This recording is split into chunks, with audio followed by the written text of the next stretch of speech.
Hey, welcome back to Vortex Garage, and you might be able to see behind us, we've got that 2003 Mercury Mountaineer back in the shop. Now you probably remember it was featured on some of our YouTube channel videos.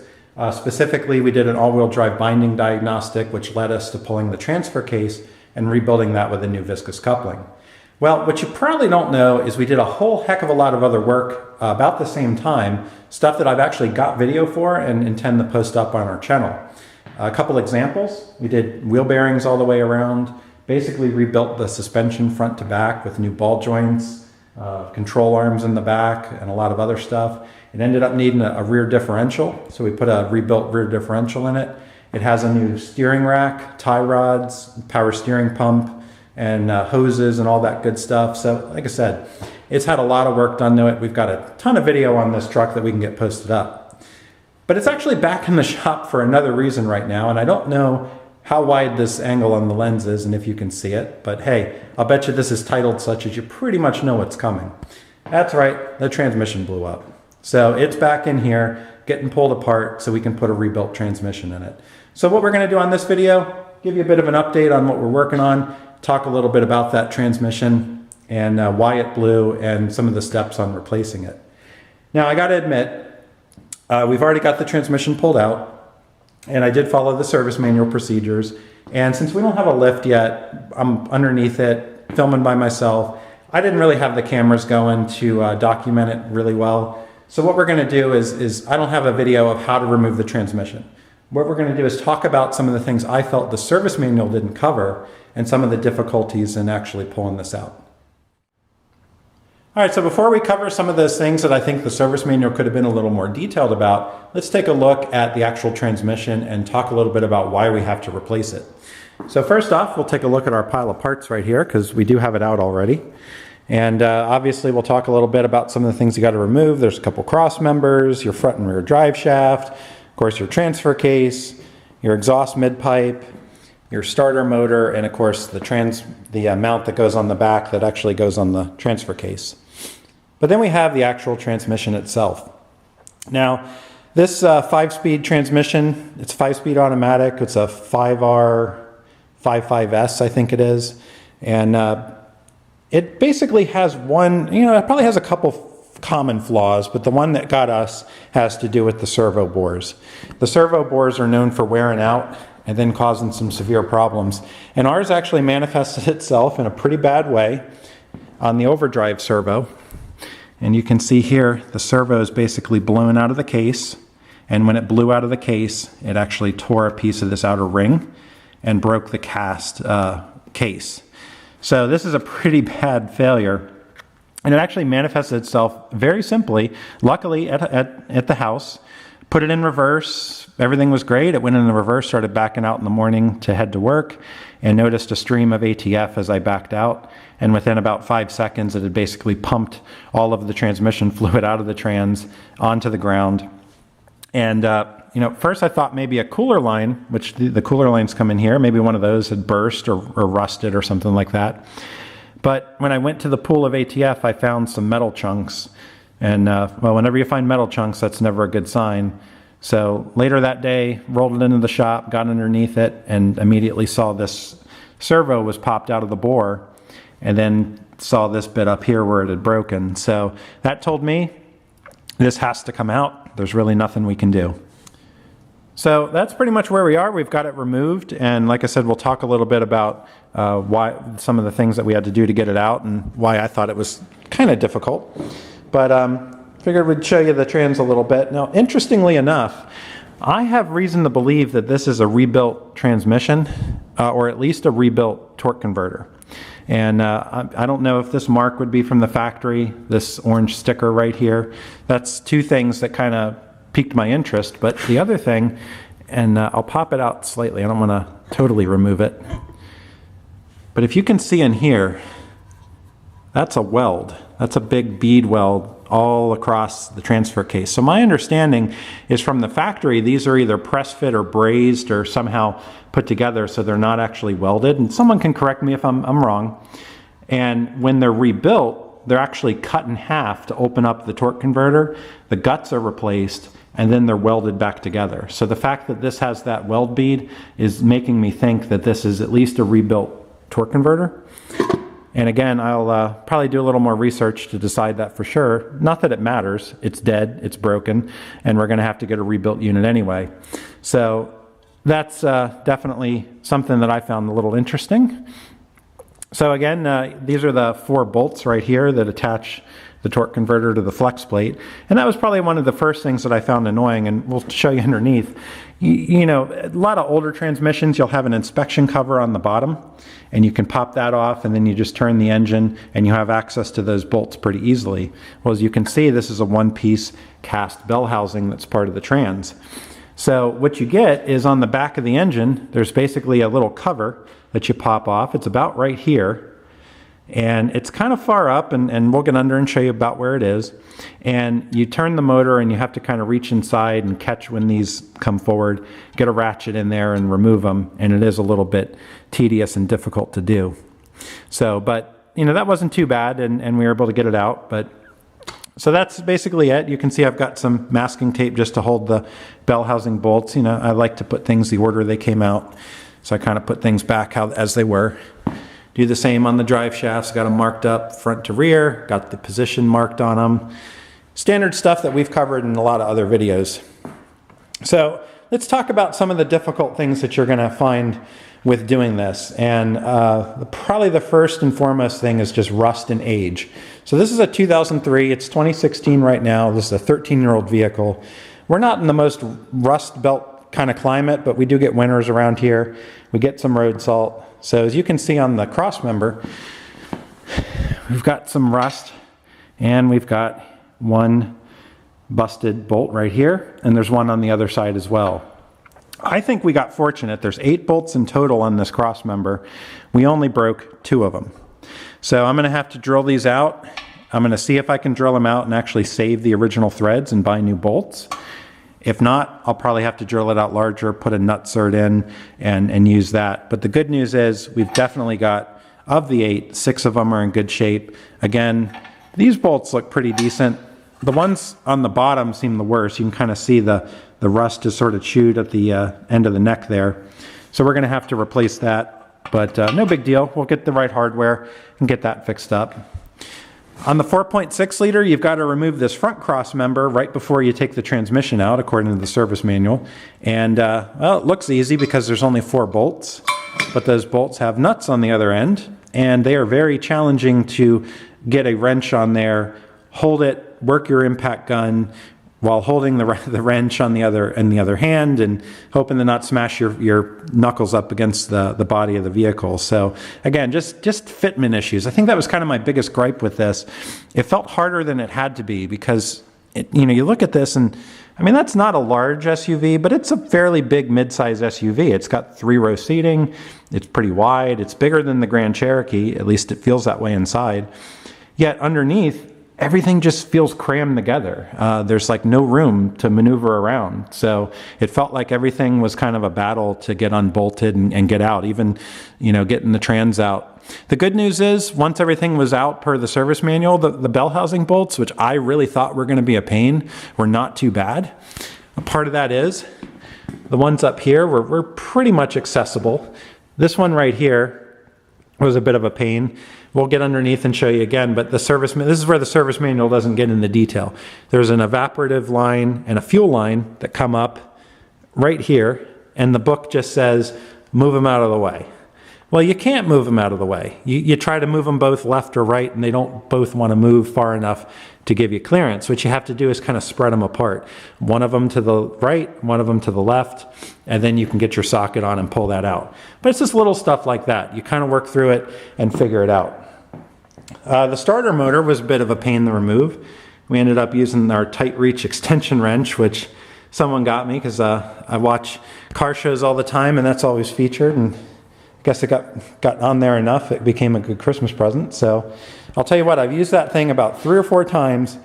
I don't remember to use it all the time, but when I do need it, it does seem to work pretty well, and it gets the job done. So I am happy to have it.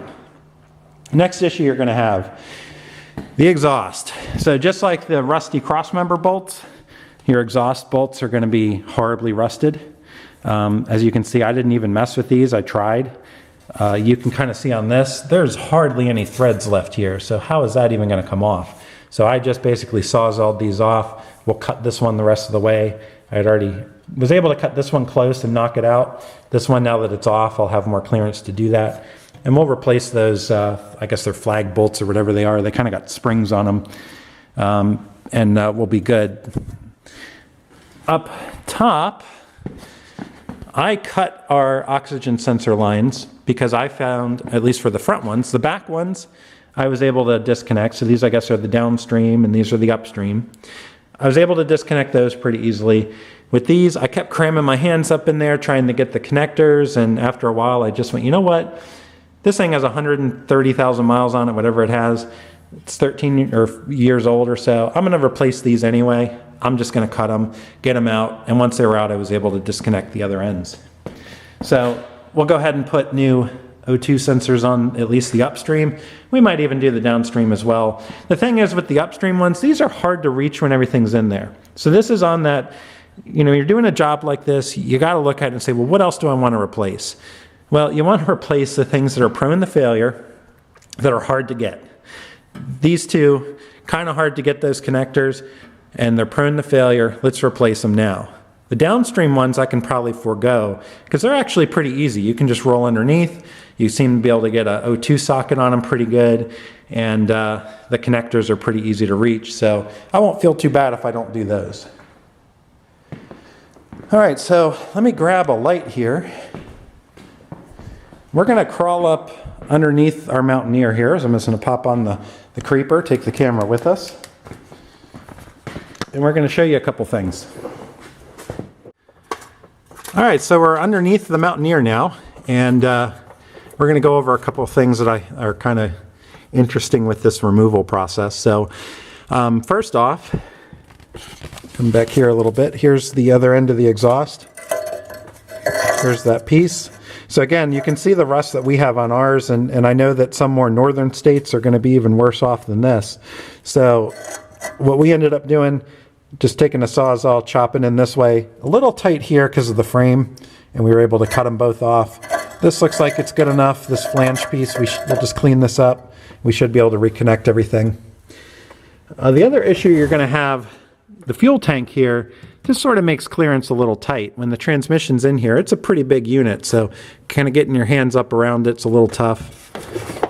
Here's the evap line and the fuel line that I was talking about, and you can see basically up there is where that bell housing bolt would be. You can kind of see it up there. And to get this off, basically that hole right there, let me get closer so you can see. Try to zoom in here. So this hole right there would go on that left top bell housing bolt. It actually goes through there, and that holds that bracket on, so it's kind of naturally wanting to sit against the transmission. And then the other ones, that other bolt would be over here, right in between these two lines. So again, the book says just move it out of the way, but with the trans in place, this doesn't want to move like it is now. Right now it's moving really good. But with the transmission in place, you get about that much movement on it. So what I found was I kind of came in, let me zoom out, sort of spread these lines apart, was able to fit a socket on a long extension, and then go ahead and zing it out. Of course, you have your cooler lines right here. They were pretty easy to pop out. Here's that O2 sensor I was telling you about. This one actually connects up on the top of the transmission. So it kind of sits like that. So you're trying to get it up with this heat shield in the way, which I think the book does say to remove this heat shield. But again, talking about access and while you're laying underneath it, the bolts to remove it are rusty and they're up on the top of the frame. And there's not really a good way to get up in there. So what I ended up doing was just sort of bending it out of the way and leaving it in place. So whether or not that was a smart idea, it doesn't really matter. It's how I did it. So, but anyway, so we can see our flex plate. We're going to probably pop this off. I got to see, these are probably torque to yield bolts. We'll probably have to get that replaced.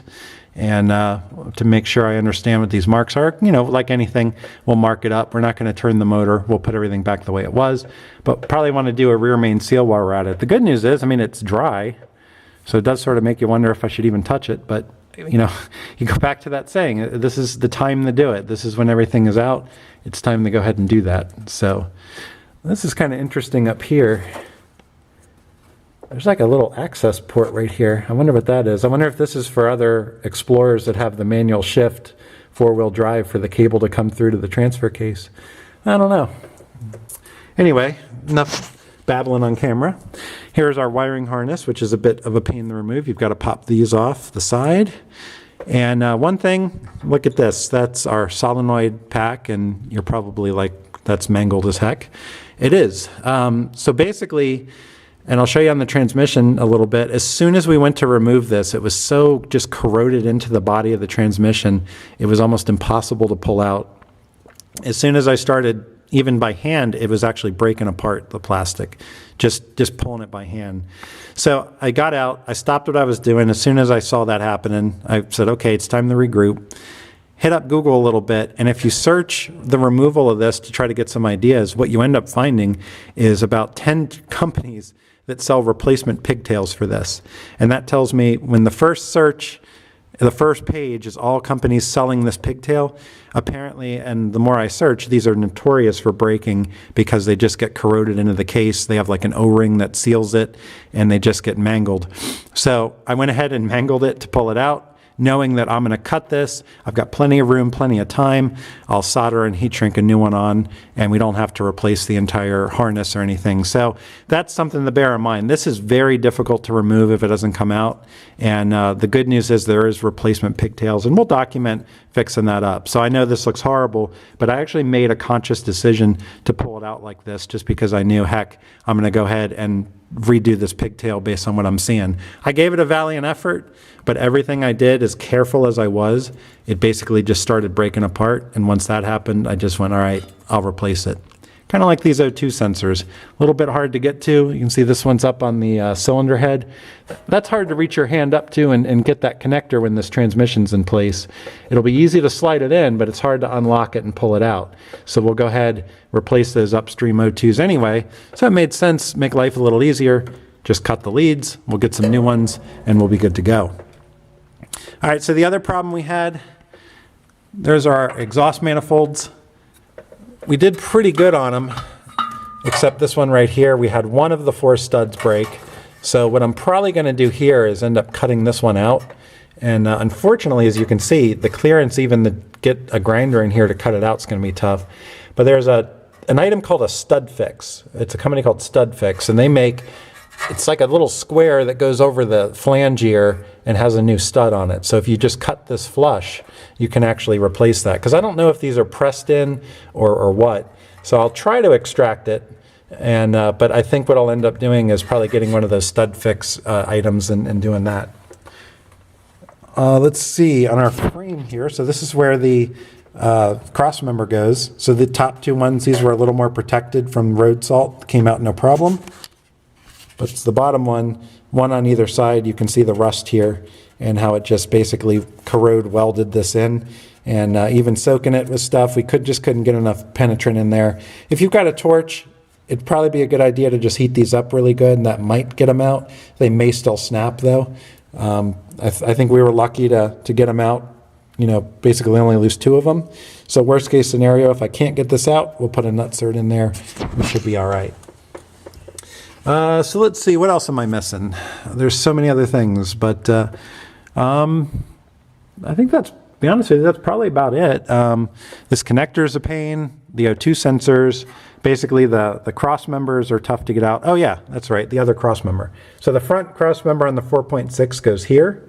This is where it bolts in, and this is where those nuts are. They're on the other side. So as you can see, you kind of have to hold a wrench back here, try to get it butted up against the body, and then you can use your impact on there. So a little bit tough. Let me come in a little further, try to show you that access port. Now it's so hard to see, but that's it right there in the bottom of the screen. I'm going to zoom into it. All right, so that's basically it. And the difficult part there is you've got this front axle on the four-wheel drive or all-wheel drive model. You've got your sway bar, and of course you still got your cross member here. So getting your hand up in here is a little bit tight.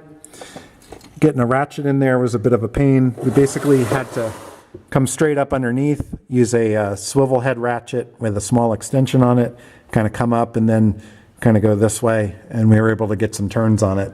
So again, as you can see, there's just not a lot of room under here, even though this is a fairly large vehicle. You've got your two catalytic converters on either side.